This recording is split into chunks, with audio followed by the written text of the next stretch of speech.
With the holiday season quickly approaching, shopping centers across the country will have killer deals, and some will even be open on Thanksgiving Day. Chicago mayoral candidates face off at Columbia College Chicago, discussing topics including economic development and education. And what is entertainment news without mentioning a member of the Kardashian clan? They're always all over the news, so why not mention them here?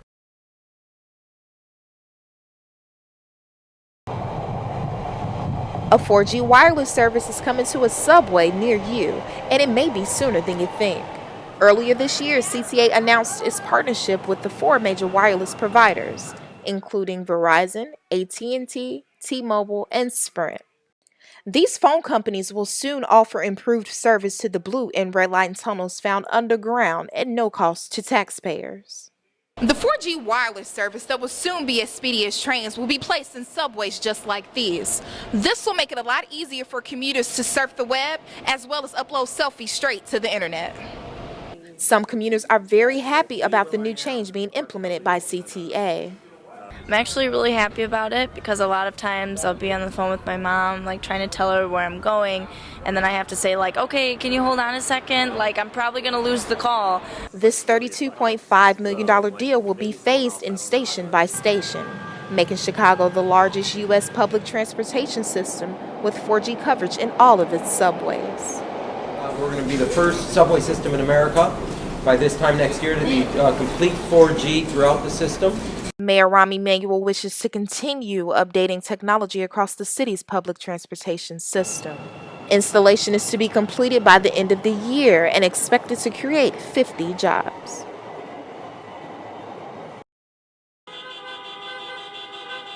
Riding bumper to bumper while honking horns, cab drivers make their way through downtown Chicago protesting against unfair ride-sharing services. The protests begin Tuesday morning on Randolph and Clark Street between the early hours of 6 and 10 a.m. A cab driver who wished to remain anonymous fears he may lose his job because of ride-sharing services such as Uber. The protest is very, very good. It's a big problem, the Uber. Uber maybe is 30% and I lose a job. Unlike taxis, ride-sharing services like Uber allows its riders to split fares as well as see their driver and car prior to their pickup. Uber tracks your location, searches for cars in your area, and immediately sends an Uber driver your way. Brandon Barba of the Hilton understands the anger from the cabbies, but still sides with passengers.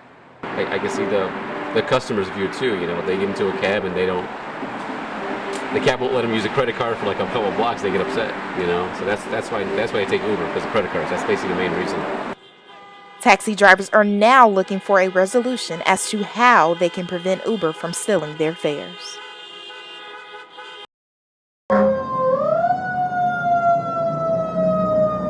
A 70-year-old man is dead after a high-rise fire broke out on the Near West Side.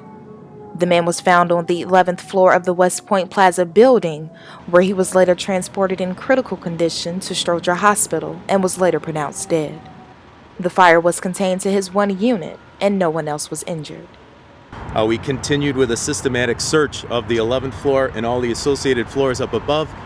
Continued a floor to or top to bottom search of each stairway, and gave final searches and found no additional victims at that time.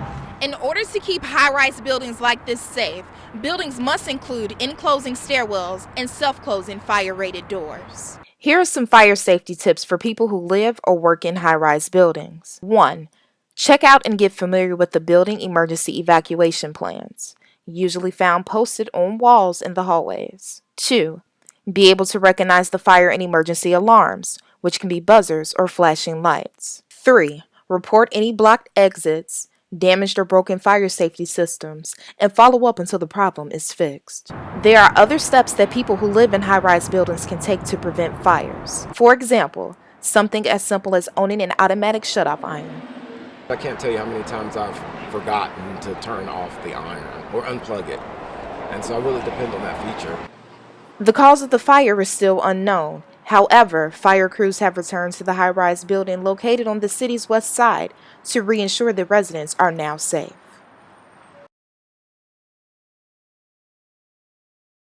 Federal prosecutors are now investigating the possibility of unethical spending at the College of DuPage. A source allegedly gave investigators numerous restaurant receipts that included huge bar tabs. Village of Richton Park opened a new library for its residents, adding 10,000 square feet of space, and I was there to capture it all.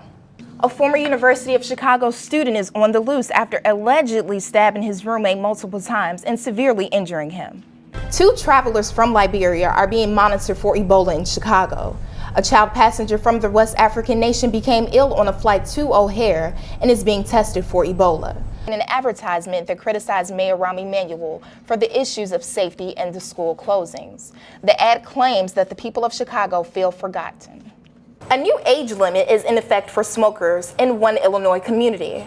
North Suburban Evanston has passed an ordinance that says smokers must be 21 years old to purchase cigarettes. An Oklahoma City sheriff has issued a statement in regards to the April 2nd death of Eric Harris. Coming up next on Newsbeat, immigrants trying to enter Europe are getting increasingly desperate.